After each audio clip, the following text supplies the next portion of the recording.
the Mission Impossible series in roughly 16 minutes. Your synopsis, should you choose to accept it, of the story so far. Spoiler alert!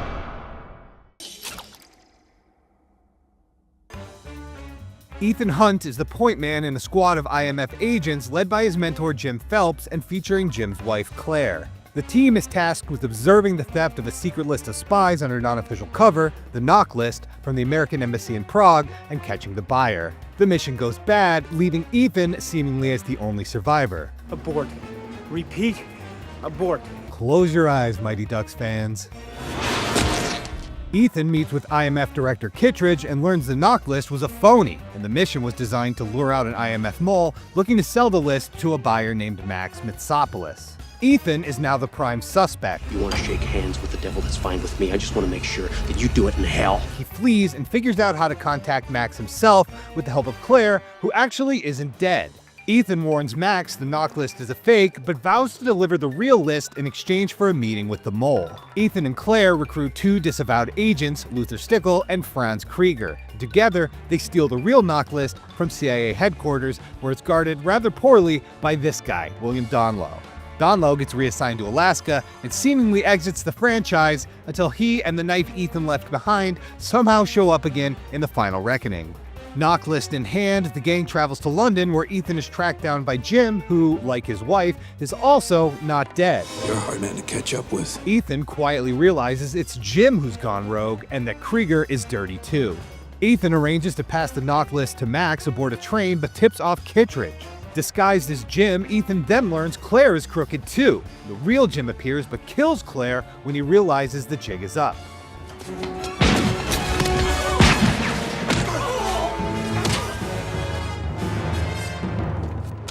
Unsatisfied with simply blowing Jim's cover, Ethan also blows up his helicopter and squashes him with it. Max is arrested, the knock list secured, and Ethan and Luther are reinstated as IMF agents. Cheers. Kittredge takes a nap for the next 27 years, and we never see Max again, but keep them in the back of your minds for later.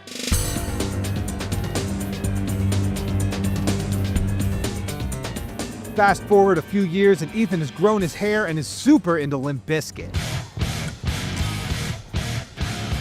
Unfortunately, another rogue IMF agent, Sean Ambrose, has used Ethan's identity to try and steal a new supervirus and its cure from Dr. Vladimir Nakorovich. Believing Ambrose's ex-girlfriend Naya to be the best way to get to him, the IMF tasks Ethan with recruiting her. Ethan does so by crashing into her car and sleeping with her. This wasn't exactly by the book. Tracking Ambrose to Australia, Ethan discovers the virus is still in the doctor's Sydney lab, which Ethan plans to destroy, but Ambrose discovers this by disguising himself as Ethan again and tricking Naya. Do you understand me? Ethan is ambushed by Ambrose and his henchmen in the lab, but Naya injects herself with the virus instead of handing it over.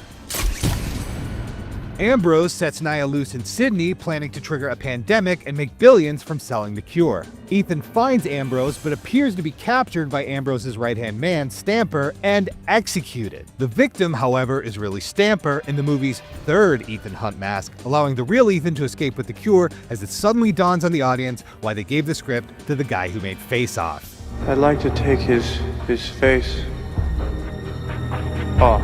After Ethan puts on his sunglasses and the studio really lets John Woo off the leash, Ambrose is killed in a flurry of slow motion, and Naya is cured. Aww.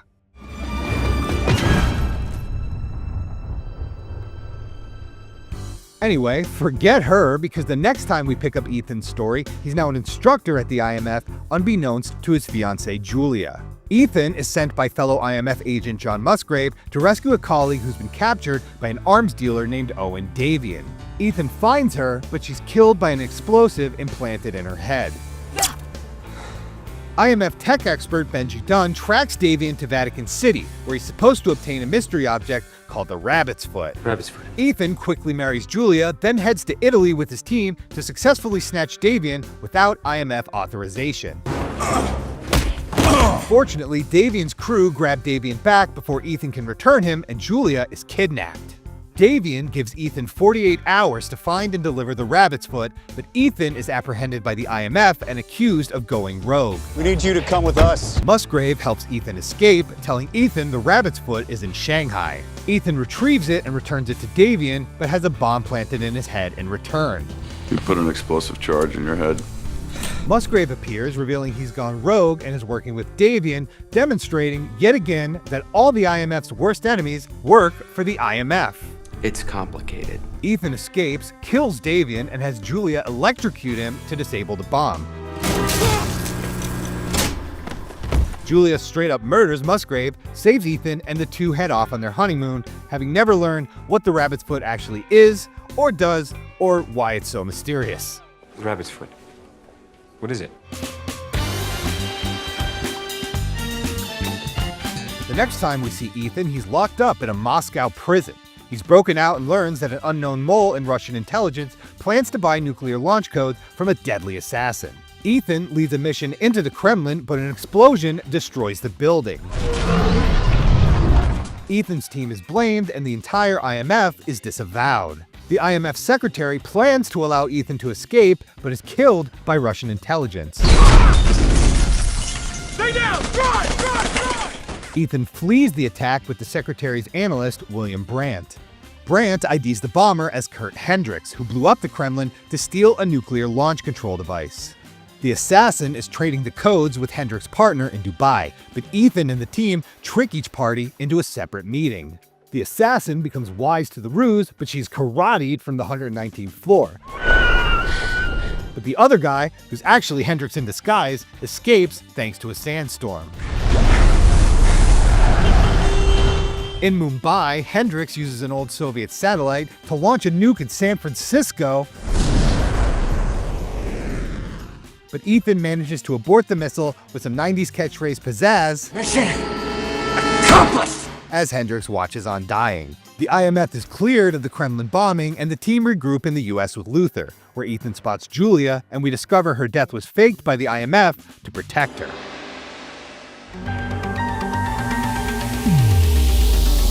Ethan's next impossible mission has him on the trail of the Syndicate, a terrorist organization that the CIA doesn't believe exists.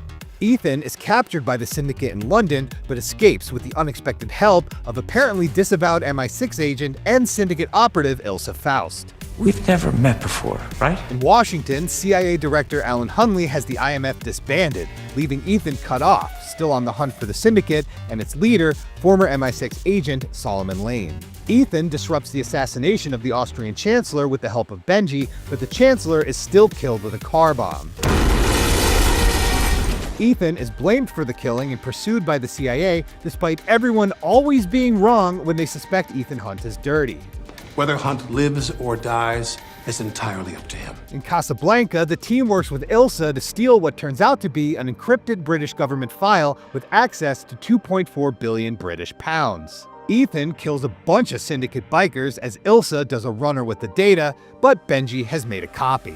Of course I made a copy. She wants to use the file as leverage to quit her undercover MI6 mission to infiltrate the Syndicate, but her handler Atlee forces her to continue and wipes the file. The Syndicate kidnaps Benji to use him and Ilsa to coerce Ethan to decrypt his copy of the data, which can only be unlocked by the British Prime Minister. Ethan's plan has Brandt work with Huntley and Atlee to secure the British PM before revealing that Ethan has disguised himself as Atlee to prove the existence of the Syndicate, which the real Atlee began without authorization and has been concealing since Lane went rogue. Ethan destroys his version of the data and subsequently lures Lane into a trap where he's arrested. Benji and Ilsa are safe, and Huntley has the IMF reestablished, becoming the new IMF secretary. Desperate times, desperate measures.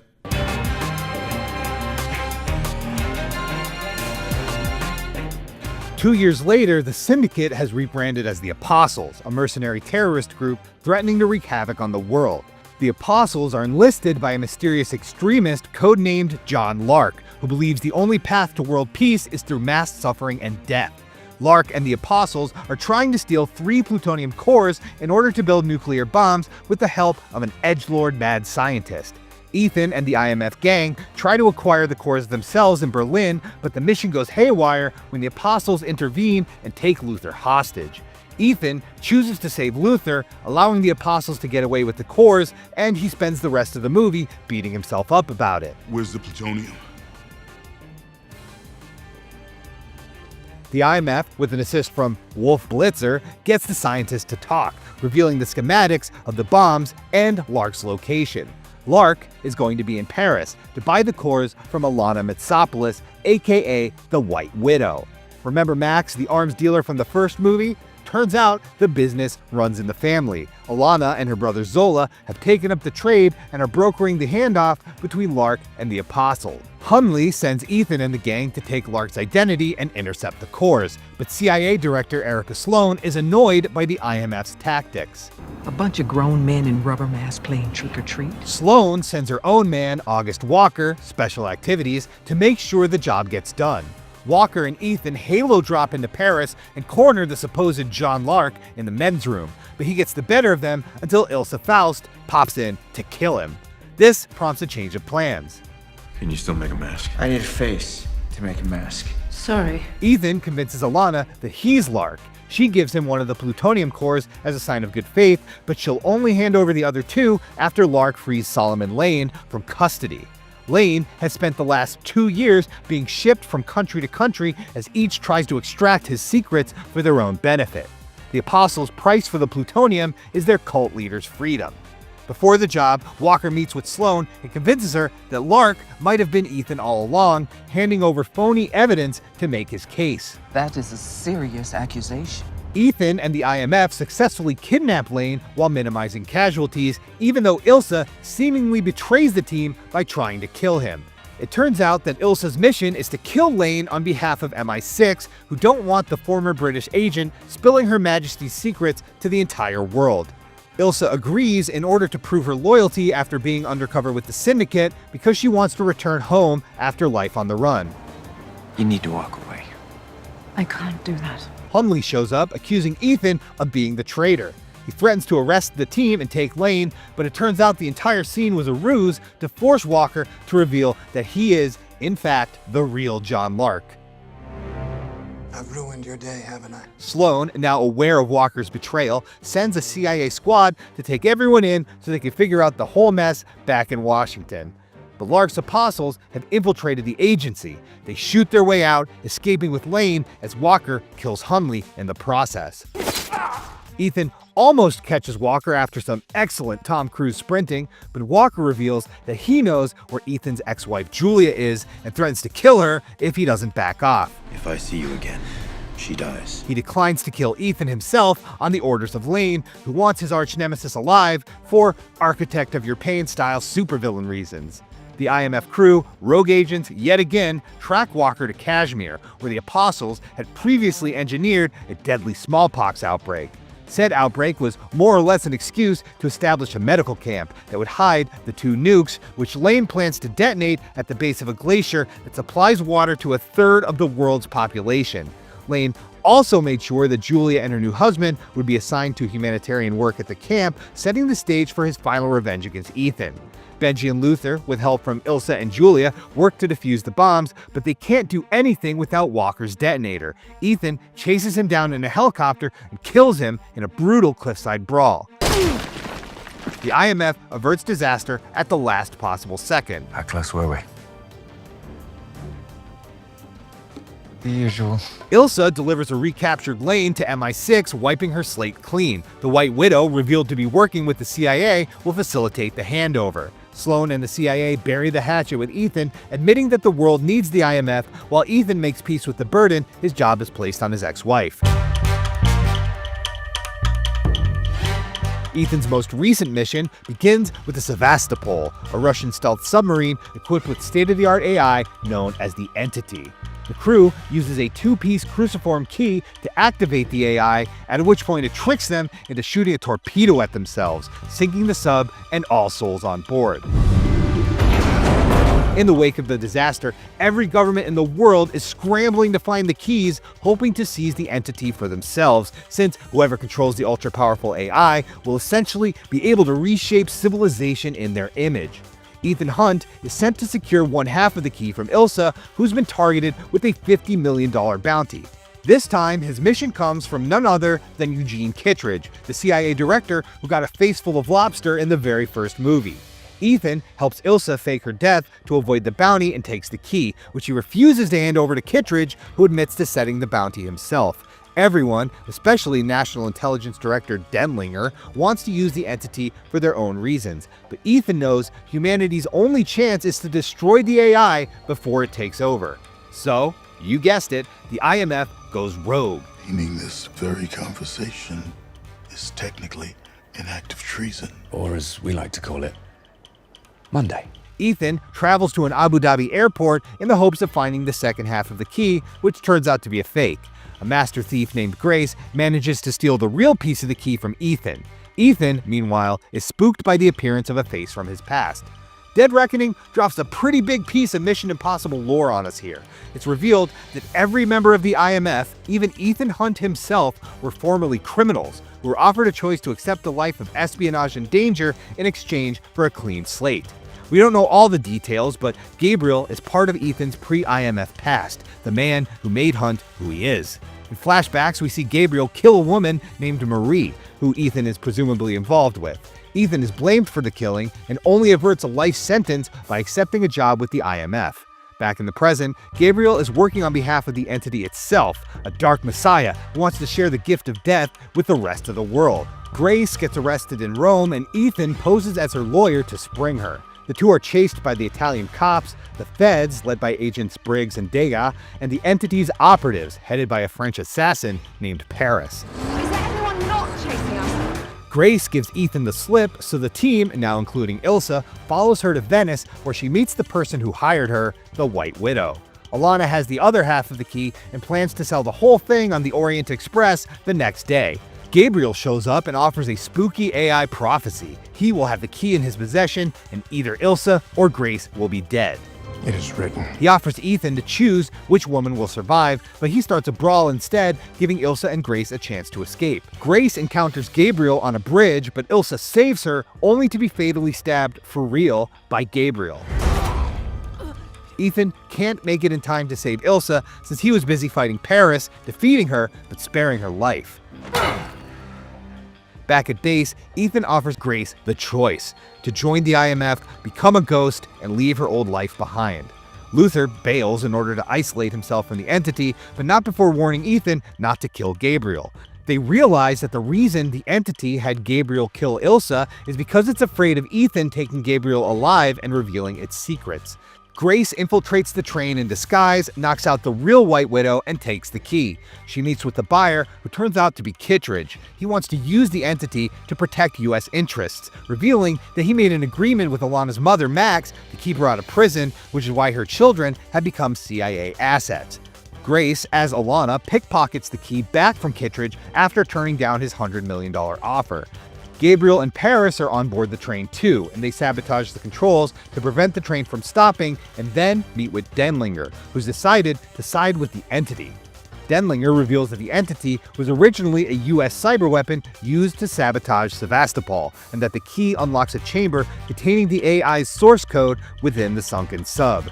Gabriel kills Denlinger to protect this secret, then stabs Paris, since the entity told him that she would inevitably betray him thanks to Ethan sparing her life. Ethan lands on the train and fights Gabriel on the roof. He's about to kill Gabriel when Briggs and Degas, who are also on board, stop him. Gabriel escapes and blows the bridge, but Ethan has the key. Paris saves Ethan and Grace from certain death and tells them that the key unlocks the Sevastopol. It looks like she dies, but she still has a pulse. Got a pulse, got a pulse. Ethan escapes on a speed wing, and Grace tells Kittredge that she wants in to the IMF. I choose to accept. So, to recap, Ethan has the key and knows where and how to stop the entity. So does Gabriel, with the two set to collide in one final reckoning. Will the IMF be able to stop the AI takeover of Earth? What led Ethan to his life of crime? Why is the dude who guarded the knock list back after 29 years, and why does he still have that cool knife? And most importantly, what does the final reckoning mean for the future of the Mission Impossible franchise? We will find out extremely soon, so be sure to follow and subscribe wherever you like to watch IGN. In the meantime, that was 7 films worth of wild espionage in 16 or so minutes. That is a lot of action to disavow. One last time.